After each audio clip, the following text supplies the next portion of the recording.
Noida international airport का काम आखिर कहाँ तक पहुँचा है, कितना बन गया है, कब जो है उससे पहली उड़ान भरी जाएगी। हमारे साथ मिस किरण जैन हैं जो कि COO हैं नोएडा इंटरनेशनल एयरपोर्ट की। मैम, अब लगभग 6-7 महीने पहले हम मिले थे तो इमेजेस कुछ और थी, आज इमेजेस कुछ और कह रही हैं। काम काफ़ी आगे बढ़ गया है। नहीं, काम काफ़ी आगे बढ़ गया और आगे बढ़ेगा भी। हम तो मतलब शुरू से ही जुड़े हुए हैं इससे, तो हमारे लिए तो यहाँ तक पहुँचा है। बहुत ज़्यादा एक्साइटमेंट होती है। इनफैक्ट कल ही मैं गई थी वहाँ पे साइट पे, और मैं आपको समझा नहीं पा रही हूँ मुझे किस टाइप की फीलिंग आई, क्योंकि अब तुम वो जो टर्मिनल का स्ट्रक्चर है, एंड टू एंड आप चल सकते हो। तो हमें तो डिज़ाइन का पता है और हमें पता है कि क्या कहाँ पे आ रहा है।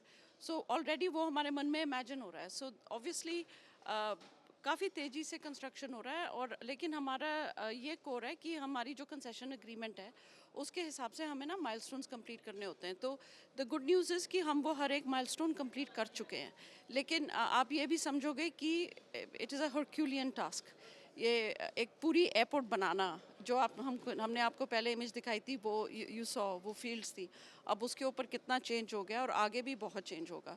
सो हर एक एरिया में कुछ ना कुछ कंस्ट्रक्शन चल रहा है। या तो हमारे जो कंसेशनर्स हैं जो फ्यूल फार्म वगैरह बना रहे हैं उनका चल रहा है एक तरफ, दूसरी तरफ जो होटल है उनका चल रहा है, और बीच में जो टर्मिनल है वो चल रहा है, एयर ट्रैफिक कंट्रोल टावर चल रहा है, कार्गो चल रहा है। सो सब जगह कुछ ना कुछ आ ही रहा है। लास्ट टाइम जब हम मिले थे तो आपने सिर्फ बताया था कि भाई बनारस घाट बनने वाला है एयरपोर्ट पर। अभी हमने आज देखा कि वो शायद बनकर तैयार हो गया। उसका काम कहाँ तक पहुँचा और वो कौन से हिस्से में होगा? नहीं, अभी अभी पूरा घाट बना नहीं है, उसकी फाउंडेशन बन गई है और उसका स्ट्रक्चर बन गया है। ये सब आएगा आपको फीलिंग जब हम फिनिशेस शुरू कर देंगे ना, तो फिर ये सारी फिनिशेस कैप्चर हो जाएंगे उसमें। एक खास बात आपने ये भी कही कि उस जगह पर जरूरी नहीं कि सिर्फ पैसेंजर ही पहुंचे, जो लोग छोड़ने आ रहे हैं वो भी वहाँ बैठ सकते हैं, फील यस, ले सकते हैं मतलब। यस। क्योंकि जो फोकट है वो एक्चुअली पब्लिक एरिया है, तो जिसमें हमारे रेस्टोरेंट्स भी होंगी, दुकानें भी होंगे। तो मतलब अ, आप किसी को हमारे आपको पता ही है, हम लोग अकेले थोड़ी जाते हैं एयरपोर्ट। जब किसी को जाना हो तो 3-4 लोग साथ चलते हैं। तो वो सारी मोमेंट को कैप्चर करने के लिए, वो हमारी हिस्ट्री है, वो हमारी कल्चर है, उसको कैप्चर करने के लिए कुछ ऐसी जगहें भी तो क्रिएट करनी पड़ती है ना, जहाँ पे सब कंफर्टेबल फील हो। सिर्फ पैसेंजर नहीं, पैसेंजर तो जाएगा, उसके पास तो बोर्डिंग कार्ड है, वो तो अंदर जाएगा। लेकिन आप आराम से बैठो, सबको हेलो बाय, जो भी बच्चों को कोई चीज़ें ला के दो, वट वो हम इस टाइप की सिचुएशन क्रिएट करना चाह रहे हैं। एंड वी फील कि जो हमारा जो फोकट है वो एक सेंस ऑफ प्लेस दे देगा कि हाँ, मुझे पता है ये कहाँ पे है, एक बार देखा, मुझे पता है ये नोएडा इंटरनेशनल एयरपोर्ट है। उस टाइप की फीलिंग क्रिएट करने की कोशिश कर रहे हैं हम। And in order to do that we have to provide the kind of entities that passenger को चाहिए हो, उसकी फैमिली को चाहिए। तो हमारा इंटेंशन वही है।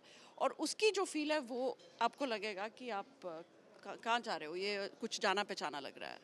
एंड देन यूल रियलाइज, अच्छा अच्छा, ये वहाँ से कॉपी किया हो या वहाँ की आइडिया है या जो भी। 3 लेटर कोड, क्या उसकी कहानी है, क्या मिला है और क्या कुछ उसका फुल फॉर्म भी है या फिर बस DXN इज एवरीथिंग? इसका इसका एक्चुअली कोई फुल फॉर्म नहीं होता है। इसका full form Noida international airport ही है, ये किन DXN। चीज़ों में ये काम आता है? सो इसकी मोस्ट इंपॉर्टेंट है, जब आप अब देखना, अब आपको पता लग गया 3 लेटर कोड के बारे में। अब आप अपना कोई भी टिकट देखना, आपके टिकट पे 3 लेटर का कोड होता है। और वो 3 लेटर, जो भी एयरपोर्ट होगा उसके 3 लेटर होते हैं। वो 3 लेटर जो होते हैं, ये आयाटा ही इशू करती है, ये आयाटा ही अवार्ड करती है। और तो इसको सर करने रिलेट के लिए करने के लिए, जैसे अभी हम दिल्ली एयरपोर्ट से हम फ्लाई करते हैं तो उसका क्या कोड है जो मतलब हम समझ पाए कि वो क्या होगा? आप बोलिए क्या कोड है। आप कितनी बार फ्लाई करते होंगे?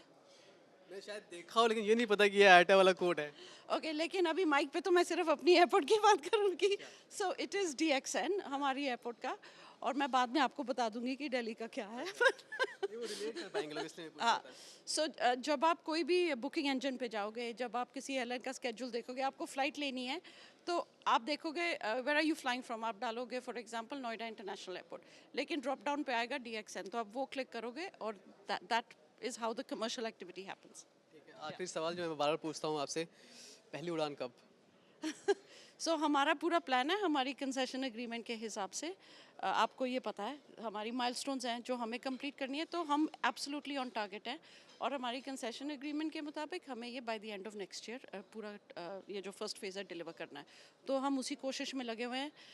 यहाँ पे तो अभी आप सिर्फ मुझे या क्रिस्टोफ को मिलते हो, लेकिन आप याद रखिएगा हमारे पीछे बहुत बड़ी बड़ी टीम्स हैं और 7,000 लोग हैं जो हमारे साथ काम कर रहे हैं ये बिल्ड करने के लिए। तो उनके लिए भी I think it is absolutely important that we recognise the effort involved in delivering this. Thank you. तो जो तस्वीर 8-10 महीने पहले थी वो तस्वीर बदल चुकी है, बहुत सारा काम वहाँ पर हो चुका है और सबसे बड़ी बात फिलहाल यही कि जो भी डेट रखी गई थी वहाँ से पहली उड़ान की दिसंबर 2024 को, उसमें कोई बदलाव नहीं हुआ है। मतलब काम सही टाइम पर सही तरीके से नोएडा इंटरनेशनल एयरपोर्ट का चल रहा है। कैमरा पर्सन शैलेंद्र के साथ मनीष चौरसिया, रिटर्न नोएडा, आज तक।